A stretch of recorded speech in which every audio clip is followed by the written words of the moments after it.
Lu tahu nggak? Ada seorang anak kecil dari sebuah pulau kecil di Laut Mediterania. Dia lahir bukan dari keluarga kerajaan. Tubuhnya kecil, logatnya diejek, dianggap remeh sama teman-teman sekelasnya. Tapi anak ini tumbuh jadi kaisar yang bikin seluruh Eropa gemetar. Dia menggulingkan raja, menulis ulang peta benua, dan meninggalkan hukum yang sampai sekarang dipakai di banyak negara. Namanya Napoleon Bonaparte. Ini cerita tentang gimana seorang bocah terbuang bisa naik jadi penguasa Eropa, dan gimana ambisi yang sama akhirnya menjatuhkannya. Napoleon lahir tahun 1769 di Pulau Korsika, wilayah kecil yang baru aja direbut Prancis dari Genoa. Ayahnya bangsawan kecil, ibunya Letizia dikenal tegas dan keras. Di rumah Napoleon belajar bahasa Korsika dan Italia, tapi begitu masuk sekolah militer di Prancis daratan, dia jadi anak asing. Logatnya kental, tubuhnya kurus, dan anak-anak lain mengejeknya sebagai si pulau kecil. Alih-alih hancur ejekan itu jadi bahan bakar. Napoleon jadi murid yang rakus baca buku sejarah perang, matematika, dan geografi. Dia hafal peta Eropa, mempelajari taktik dari Alexander Agung sampai Hannibal. Sejak kecil, pikirannya udah dipenuhi rencana perang. Ketika revolusi Prancis pecah tahun 1789, kekuasaan raja runtuh dan negara kacau. Bagi Napoleon ini kesempatan emas. Karier militernya melesat cepat setelah keberaniannya di pertempuran Toulon tahun 1793. Dengan meriam-meriamnya, dia berhasil memukul mundur Inggris. Usianya baru 24 tahun. Kemenangan ini bikin namanya meledak. Napoleon muda jadi jenderal termuda di Prancis. Dia dikenal bukan cuma karena strategi brilian, tetapi juga keberaniannya memimpin pasukan langsung di garis depan. Prancis yang bergejolak butuh pahlawan baru. Napoleon dikirim memimpin pasukan ke Italia. Pasukannya lapar, peralatan minim.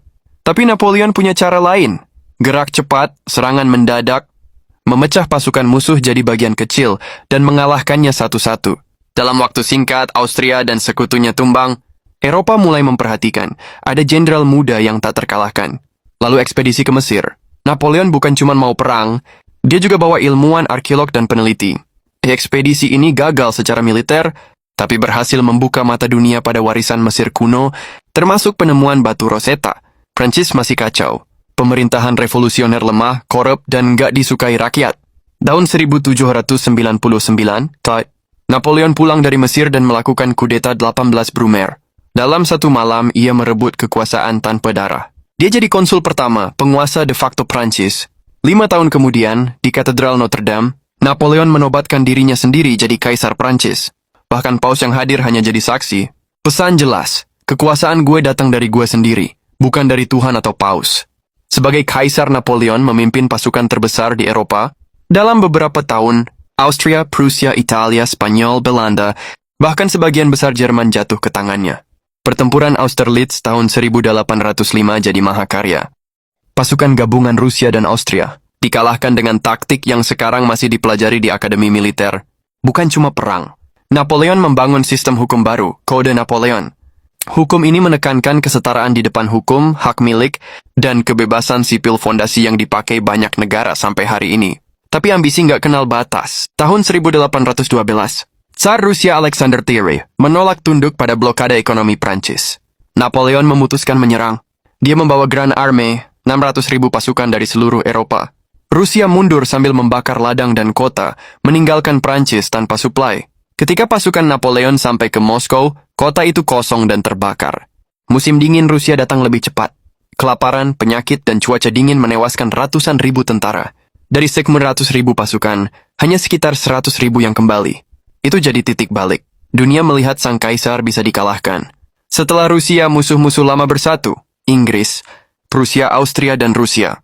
Napoleon kalah di Leipzig tahun 1813. Pada 1814, pasukan koalisi memasuki Paris. Napoleon dipaksa turun, tahta dan dibuang ke pulau kecil, Elba di Mediterania. Tapi cerita belum selesai. Maret 1815, Napoleon melarikan diri dari Elba. Dalam perjalanan ke Paris, tentara yang dikirim menahannya malah bergabung. Dalam waktu singkat, ia kembali berkuasa. Dunia terkejut, sang kaisar kembali. Ini dikenal sebagai 100 hari. Koalisi baru bergerak cepat. 18 Juni 1815 di sebuah desa kecil bernama Waterloo di Belgia, pasukan Napoleon bertemu gabungan Inggris dan Prusia. Hujan membuat medan berlumpur, artileri tertahan. Strategi Napoleon gagal. Pertempuran itu berakhir dengan kekalahan total. Itu adalah akhir dari ambisinya. Napoleon ditangkap dan dibuang ke pulau terpencil Saint Helena, jauh di Samudra Atlantik. Jauh dari Eropa, dia hidup dalam pengawasan ketat. Di sana dia menulis memoir, merenungkan ambisinya, kemenangan, dan kesalahan. Tahun 1821 Napoleon meninggal dunia, kemungkinan besar karena sakit lambung. Walaupun jatuh, warisan Napoleon tetap hidup. Kode Napoleon masih jadi dasar hukum di banyak negara. Strateginya dipelajari di seluruh akademi militer dunia. Kisahnya jadi pengingat, ambisi bisa membawa manusia ke puncak, tapi keserakahan bisa menjatuhkan siapapun.